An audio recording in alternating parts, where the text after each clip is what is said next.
तो चलिए बुलेटिन की शुरुआत करते हैं।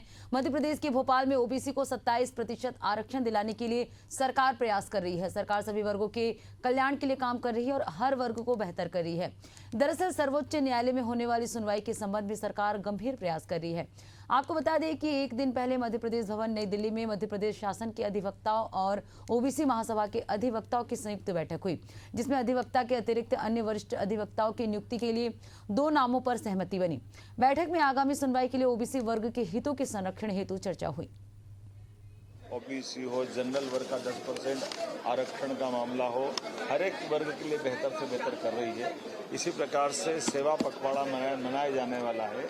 इसमें हमने लगभग 17 सितंबर से 2 अक्टूबर तक के विविध कार्यक्रमों की रचना बनाई है। समय के साथ आपको मालूम पड़ता जाएगा। और चलिए इस बीच राजधानी भोपाल से बड़ी खबर सामने आ रही। नगरीय निकाय चुनाव व्यवस्था में होगा बड़ा परिवर्तन। अब सीधे जनता चुनेगी नगर पालिका अध्यक्ष। 3/4 पार्षदों के अविश्वास जताने पर राइट टू रिकॉल नगर पालिका अध्यक्ष को मिलेगी राहत। अध्यादेश से समाप्त होगी अप्रत्यक्ष प्रणाली। 2027 में प्रत्यक्ष प्रणाली से होंगे निकाय चुनाव। अगली कैबिनेट में लाया जाएगा धारा 47 में संशोधन का प्रस्ताव।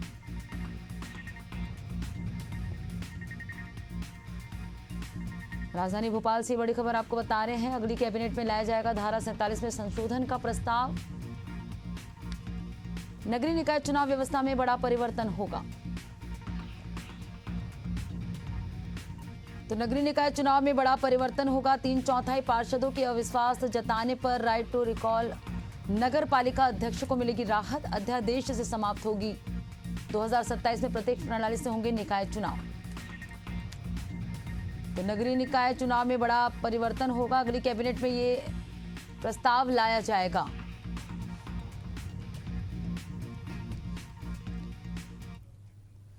मध्य प्रदेश कांग्रेस अब टेक्नोलॉजी का सहारा लेकर संगठन को मजबूत करने की दिशा में कदम बढ़ा रही है। कांग्रेस प्रदेश कार्यालय में अब लाइब्रेरी के साथ ही पॉडकास्ट स्टूडियो भी शुरू करने जा रही है, जहां से जनता के बीच सही जानकारी और कंटेंट पहुंचाने की तैयारी है। कांग्रेस की क्या है तैयारी, देखिए एक रिपोर्ट।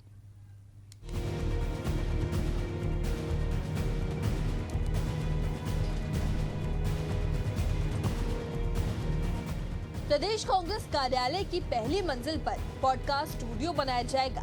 यहाँ कांग्रेस प्रवक्ताओं को आईटी प्रोफेशनल्स और कंटेंट क्रिएटर से जोड़ा जाएगा। यही नहीं, जिस जगह कांग्रेस ने हाल ही में करीब 1000 किताबों के साथ लाइब्रेरी शुरू की है, उस स्थान पर पॉडकास्ट स्टूडियो भी तैयार किया जाएगा। इसके अलावा प्रवक्ताओं को किताबों से जुड़े सही तथ्यों की जानकारी दी जाएगी और कंटेंट क्रिएशन की ट्रेनिंग भी दी जाएगी। कांग्रेस दफ्तर में पॉडकास्ट स्टूडियो, प्रवक्ताओं को आईटी और कंटेंट की दी जाएगी ट्रेनिंग। 1000 किताबों वाली लाइब्रेरी के साथ बनेगा स्टूडियो। नेताओं की जयंती और पुण्यतिथि पर फिल्म का प्रदर्शन। प्रवक्ताओं को मिलेगी फैक्ट बेस्ड ट्रेनिंग। कंटेंट बनाने के लिए स्पेशल टीम भी होगी उपलब्ध। देश में आजादी के बाद से ही कांग्रेस का एक स्वर्णिम इतिहास रहा है और आजादी के बाद देश के निर्माण, बैंकों के राष्ट्रीयकरण, औद्योगिकरण में देश के पीएसयू बनाने में कांग्रेस का महत्वपूर्ण योगदान रहा। कि कांग्रेस का इतिहास बहुत स्वर्णिम रहा है और आज़ादी की लड़ाई से अगर हम शुरू करें तो देश के निर्माण में, बैंकों के राष्ट्रीयकरण में या औद्योगिकरण में या देश के पीएसयूज बनाने में कई सारे ऐसे योगदान है जो कांग्रेस ने दिए। लाइब्रेरी शुरू करने का एक बहुत बड़ा कारण ये भी था कि जिससे आने वाले जो नेता हैं, जो नए नए कार्यकर्ता हैं, वो अपने इतिहास से परिचित हो पाए कि कांग्रेस ने हकीकत में देश निर्माण में क्या सहयोग किया है। और पॉडकास्ट है तो पॉडकास्ट उस चीज़ को और बढ़ाता है आगे, क्योंकि आज की तारीख में युवाओं के भी अच्छा खासा क्रेज भी है पॉडकास्ट का, वीडियो का, इसका बोलने का। तो मुझे लगता है पॉडकास्ट इस स्थिति में और 4 चांद लगाएगा। तो आप देखेंगे लाइब्रेरी के साथ पॉडकास्ट भी शुरू किया जाएगा। कांग्रेस की तैयारी पर बीजेपी का कहना है कि कांग्रेस पार्टी का संगठन पूरी तरीके से समाप्त हो गया है। कांग्रेस के पास में न नियत है, न नेता और न ही कार्यकर्ता बचे हैं। ऐसे में कांग्रेस पार्टी के नेता डिजिटल और प्रोपेगेंडा पर सीमित हो गए हैं। देखिए, कांग्रेस पार्टी का संगठन पूरी तरह समाप्त हो गया है। कांग्रेस के पास न नेता है, न नियत है, न कार्यकर्ता है। ऐसे में कांग्रेस के नेता केवल और केवल डिजिटल और प्रोपोगेंडा तक सीमित हो गए हैं। अरे कांग्रेस पार्टी को बताना पड़ेगा कि 50 सालों तक देश को गलत इतिहास पढ़ाने वाले, मुगल आक्रांताओं का महिमा मंडन करने वाले कांग्रेस पार्टी, और यहाँ तक कि देश के शहीदों तक को उनका स्थान कांग्रेस की सरकारों ने नहीं मिलने दिया। ऐसे में कांग्रेस पार्टी को अपने झूठ फरेब के लिए माफी मांगना चाहिए, साथ ही अपने कार्यकर्ताओं को भी सही इतिहास पढ़ाना चाहिए ताकि वो राष्ट्रभक्ति सीख सकें। ये कांग्रेस का केवल और केवल प्रोपोगेंडा है, इसका कहीं कोई परिणाम नहीं निकलेगी। कांग्रेस पार्टी मध्य प्रदेश में नीति विहीन है। कांग्रेस का मानना है कि टेक्नोलॉजी और सही जानकारी के जरिए ही जनता के बीच मजबूती से अपनी बात रखी जा सकती है। ऐसे में पार्टी का नया पॉडकास्ट स्टूडियो आने वाले दिनों में कितना असर दिखाता है, ये देखना दिलचस्प होगा। भोपाल से एशियन न्यूज के लिए दुष्यंत पराशर की रिपोर्ट। और चलिए बात करेंगे अगली खबर की। फिल्म अभिनेता आशुतोष राणा उज्जैन पहुंचे, जहां उन्होंने महाकाल के दरबार में शीश नवाया। राणा ने महाकाल की पूजा अर्चना की और नंदी हॉल में ध्यान लगाया। मंदिर प्रबंध समिति की ओर से आशुतोष राणा को प्रसाद दिया गया और दुपट्टा भेंट किया गया। इस दौरान आशुतोष राणा ने शिव तांडव की एक पंक्ति भी सुनाई। उन्होंने कहा कि महाकाल के दरबार में आकर मन आनंद से भर जाता है।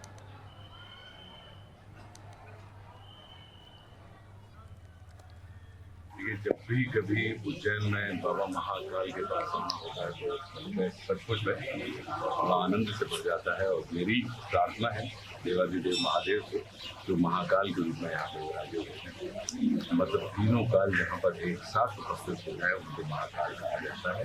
तो जगहों में जिनके जल प्रवाह सच रहा है, डमट डमट डमट डमरू कह रहा शिव शिव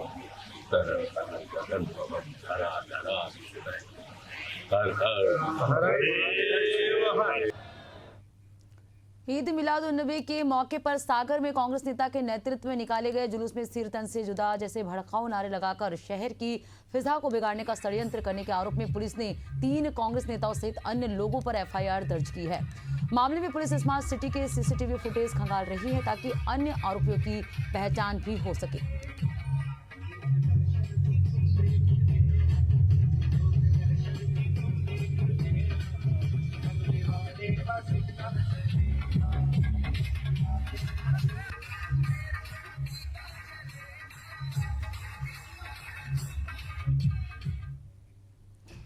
मध्य प्रदेश में लगातार हो रही बारिश के चलते राजधानी भोपाल का बड़ा तालाब फुल टैंक लेवल पर पहुंच गया है। जलस्तर बढ़ने के कारण भदभदा डैम का एक गेट आज खोल दिया गया। महापौर मालती राय और नगर निगम अध्यक्ष किशन सूर्यवंशी की उपस्थिति में पूजन अर्चन के बाद गेट खोला गया। अधिकारियों ने बताया कि जलस्तर के अनुसार गेट को बंद भी किया जा सकता है। इस समय तो भदभदा डैम का गेट खोला गया, एक गेट को खोला गया। लगातार बारिश के चलते भदभदा डैम के गेट को खोला गया है ताकि पानी निकासी हो सके। मध्य प्रदेश में लगातार बारिश का दौर जारी है। बड़े तालाब का स्तर फुल टैंक लेवल में पहुंच चुका है। भदभदा डैम का जो है गेट खोला गया है।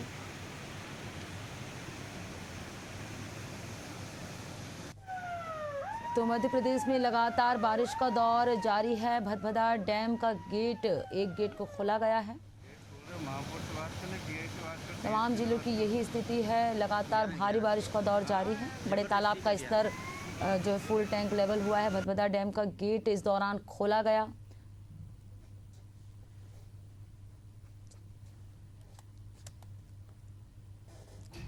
तो बड़े तालाब का जो है जलस्तर बढ़ा हुआ है। भदभदा डैम का गेट इस दौरान खोल दिया गया है। शाजापुर जिले की केवड़ा खेड़ी में 2 मासूम की मौत के बाद अकोदिया अस्पताल परिसर में भीम आर्मी के लोगों ने धरना प्रदर्शन किया और मृतकों के परिजनों को 25-25 लाख और सरकारी नौकरी की मांग की है। इस मौके पर तहसीलदार, थाना प्रभारी सहित भारी संख्या में पुलिस बल तैनात रहे।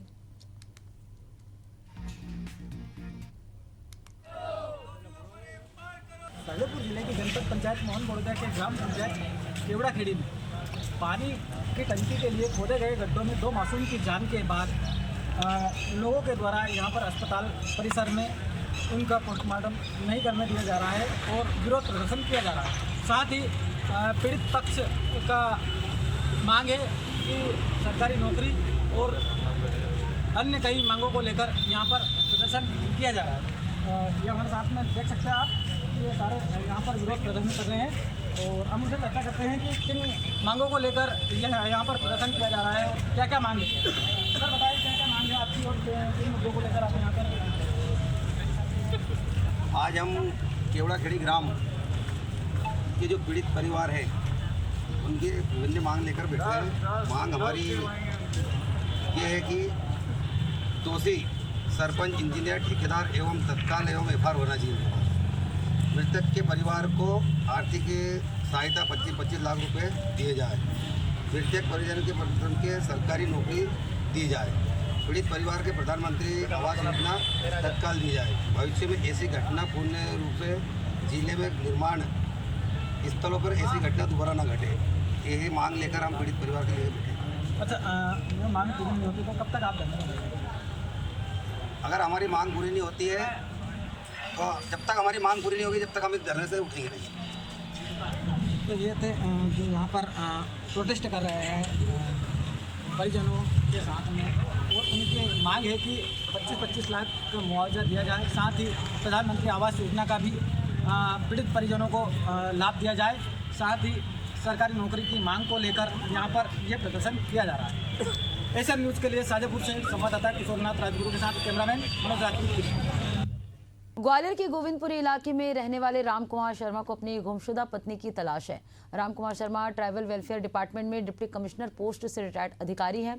उन्होंने बताया कि उनकी पत्नी 31 अगस्त की सुबह घर से निकली थी, लेकिन उसके बाद उनकी कोई जानकारी घर वालों को नहीं मिली, जिसके बाद उन्होंने पुलिस थाने में गुमशुदगी की रिपोर्ट दर्ज करवाई। रिटायर्ड डिप्टी कमिश्नर का आरोप है कि पुलिस उनकी पत्नी को खोजने में मदद नहीं कर रही और पुलिस कार्रवाई से हताश होकर वे पत्नी को खोजने के लिए अपने बेटे के साथ निकल पड़े हैं और सार्वजनिक जगहों पर गुमशुदा पत्नी के पोस्टर लगा रहे हैं।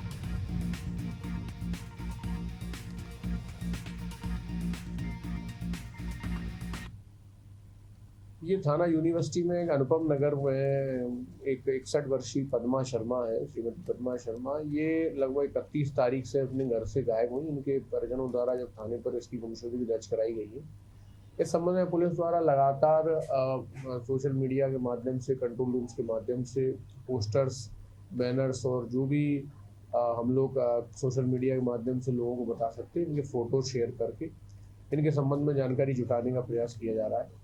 इनके परिजनों द्वारा जो भी संदेह और जो भी चीजें बताई गई उसके आधार में पुलिस लगातार इनको ढूंढने का प्रयास कर रही है। मध्य प्रदेश में पिछले एक सप्ताह से तेज तो कहीं धीमी बारिश का दौर जारी है। बारिश के कारण कई जगहों पर बाढ़ के हालात बन गए हैं। शुक्रवार को कई जिलों में खूब बारिश हुई, खासकर मालवा चंबल अंचल में। ग्वालियर जिले में लगातार हो रही बारिश को देखते हुए कलेक्टर रुचिका चौहान ने सभी प्राइवेट और सरकारी के नर्सरी से 12वीं तक के छात्रों और छात्राओं और आंगनबाड़ी के बच्चों का अवकाश घोषित किया है। बता दें कि ग्वालियर कलेक्टर रुचिका चौहान ने जिले में हो रही लगातार बारिश और मौसम विभाग से मिली जानकारी के बाद 6 सितंबर दिन शनिवार को जिले के सभी सरकारी और प्राइवेट स्कूलों में अवकाश की घोषणा की है। जारी आदेश में यह भी स्पष्ट किया गया कि यह अवकाश केवल स्कूलों के छात्र छात्रा और आंगनबाड़ी के बच्चों के लिए है। अत्यधिक वर्षा को देखते हुए और छात्रों की सुरक्षा की दृष्टि से जो वेदर डिपार्टमेंट ने हमें फोरकास्ट जारी किए हैं उसके अनुरूप कल 6 सितंबर को ग्वालियर के समस्त विद्यालयों में 12वीं कक्षा तक के छात्र छात्राओं के लिए एवं आंगनबाड़ी में जाने वाले हमारे सभी छात्र छात्राओं के लिए कल अवकाश रहेगा।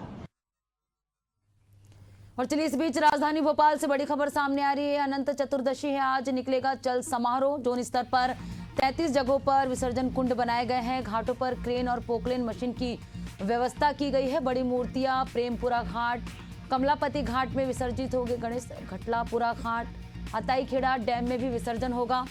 चल समारोह में शामिल सभी झांकियों को नंबर भी आवंटित किए गए हैं। उत्कृष्ट झांकियां प्रतिमाओं के लिए सम्मान की भी व्यवस्था की गई है। तो आज अनंत चतुर्दशी, आज गणेश विसर्जन किया जा रहा है। उत्कृष्ट झांकियां प्रतिमाओं के लिए सम्मान की व्यवस्था की गई है। अनंत चतुर्दशी आज निकलेगा चल समारोह। जोन स्तर पर 33 जगहों पर विसर्जन कुंड बनाए गए हैं। तो बड़ी मूर्तियां प्रेमपुरा घाट, कमलापति घाट में विसर्जित होगी। तो वहीं खटलापुरा घाट, हताईखेड़ा डैम में भी विसर्जन होगा।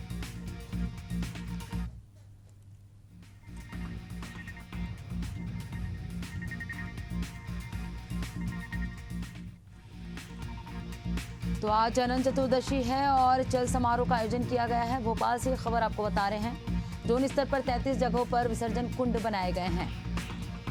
तो घाटों पर क्रेन और पोकलेन मशीन की भी व्यवस्था की गई है। विसर्जन करने के लिए बड़ी मूर्तियां प्रेमपुरा घाट, कमलापति घाट में विसर्जित होगी। खटलापुरा घाट, हताईखेड़ा डैम में भी विसर्जन होगा। मध्य प्रदेश में कई वेदर सिस्टम एक साथ एक्टिव होने से भारी बारिश का दौर जारी है और आने वाले 1-2 दिन भी भारी बारिश का दौर प्रदेश में जारी रहेगा। मौसम विभाग के मुताबिक मध्य प्रदेश में well market low pressure area active है और मानसून ट्रफ की प्रदेश के ऊपर से गुजर रही है, जिसके कारण प्रदेश के 22 जिलों में भारी से अति भारी बारिश की चेतावनी जारी की गई है। शुक्रवार को भोपाल, रतलाम, राजगढ़, श्योपुर सहित कई जिलों में बारिश हुई है।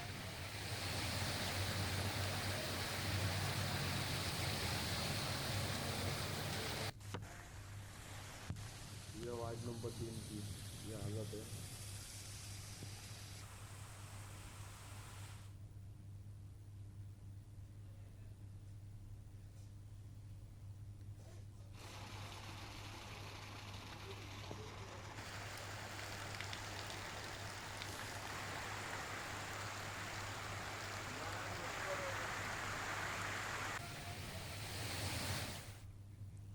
और इस बीच राजधानी भोपाल से बड़ी खबर सामने आ रही है। तीसरी मंजिल से कूदी छात्रा।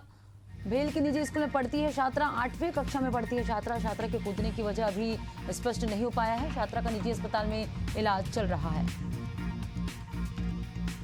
तो 8वीं कक्षा में पढ़ने वाली छात्रा ने तीसरी मंजिल से कूद गई है। छात्रा के कूदने की वजह अभी स्पष्ट नहीं हो पाया है। छात्रा का निजी अस्पताल में इलाज चल रहा है। तो तीसरी मंजिल से छात्रा कूदी है।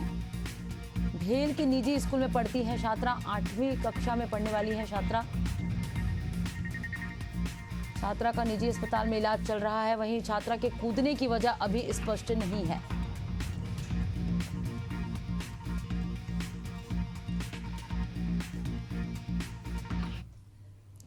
अगली बड़ी खबर की ओर रुख करेंगे। ग्वालियर से परिवहन आरक्षक सौरभ शर्मा कांड में बड़ा अपडेट सामने आया है। लोकायुक्त पुलिस ने शुरू की नियुक्ति में फर्जीवाड़े की जांच। सिरोल थाने में सौरभ और उसकी मां पर है एफआईआर दर्ज। नियुक्ति के लिए फर्जी शपथ पत्र देने की एफआईआर दर्ज किया गया। सौरभ के घर से लोकायुक्त को करोड़ों का कैश मिला था।